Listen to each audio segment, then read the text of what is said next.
প্রধান উপদেষ্টার ভাষণ একটি দলের প্রতি আনুগত্যের প্রকাশ পেয়েছে এবং এর মাধ্যমে জাতি যে একটি নিরপেক্ষ সুষ্ঠু নির্বাচন আশা করেছিল জাতির সে আকাঙ্ক্ষা ব্যাহত হয়েছে, এটা এক নাম্বার।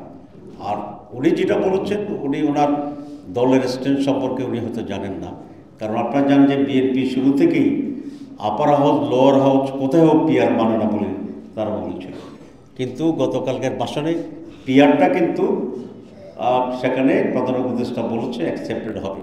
তো সুতরাং ডাবল মার্ডার যদি হয় তাহলে বোধ হয় আমাদের হত্যা করতে গিয়ে ওনার নিজেরা নিহত হয়ে গেছে। যমুনা গেরোর কোনো কর্মসূচি আমরা ঘোষণা করি নাই।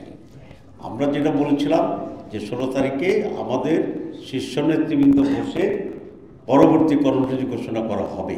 সুতরাং শীর্ষ নেতৃবৃন্দর বসার যে কর্মসূচি সেটা অব্যাহত আছে এবং 16 তারিখেই আমাদের শীর্ষ নেতৃবৃন্দ বসে আগামীতে আমাদের কি কর্মসূচি হবে এ বিষয়ে সিদ্ধান্ত গ্রহণ করা হবে। সুতরাং আমাদের প্রোগ্রামের কোনো পরিবর্তন হয়নি। আর যমুনায় যেটা আপনি বলেছেন, এ ধরনের কর্মসূচি আমরা ঘোষণা করিনি।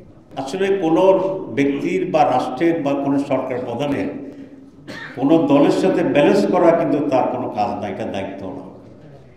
যেটা গুরুত্বপূর্ণ সেটা হচ্ছে দেশের জন্য, জাতির জন্য যেটা উত্তম কোনো সরকারকে সেটাই করতে হবে।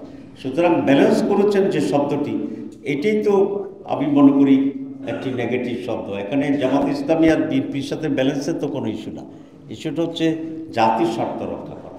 জীবনের সব আয়োজন এখানে একসাথে।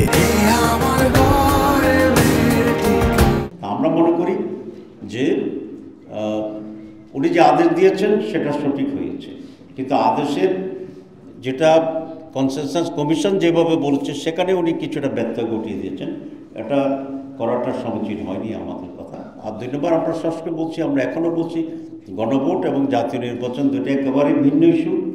ওনার বক্তব্য উনি 2টা কথা বলেছেন, কিছুটা সাশ্রয়ী হবে, কিছুটা একই দিনে তো এরকম, তাহলে তো অনেক কিছু আপনি একদিন করে ফেলতে পারেন।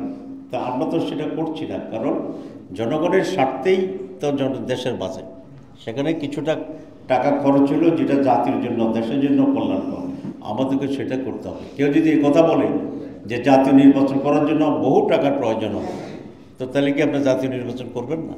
এটা তো আপনাকে করতে হবে। তো এগুলো একেবারেই একটা খোড়া যুক্তি এবং এটা কোনো যথার্থ নাই। আমরা আবারও বলছি, যদি গণভোট এবং জাতীয় নির্বাচন একই দিনে করা হয় তাহলে গণভোটের গুরুত্ব একেবারেই ম্লান হয়ে যাবে এবং সেই ক্ষেত্রে যে সংস্কার ইস্যুটি আছে সেই বিষয়টিও প্রশ্নবোধক হতে পারে, ইভেন সেটা মাইরও খেয়ে যেতে পারে, যেটাকে আমরা মাইর খাওয়া বলি। তো আমরা সেজন্য আবার কোনো ব্যক্ত করছি, এখনও সময় আছে, উনি গণভোটের ডেটটি আলাদাভাবে নতুন করে ঘোষণা করবেন এবং গণভোটের রায়ের ভিত্তিতেই জাতীয় নির্বাচন অনুষ্ঠানের জন্য ব্যবস্থা গ্রহণ করবেন।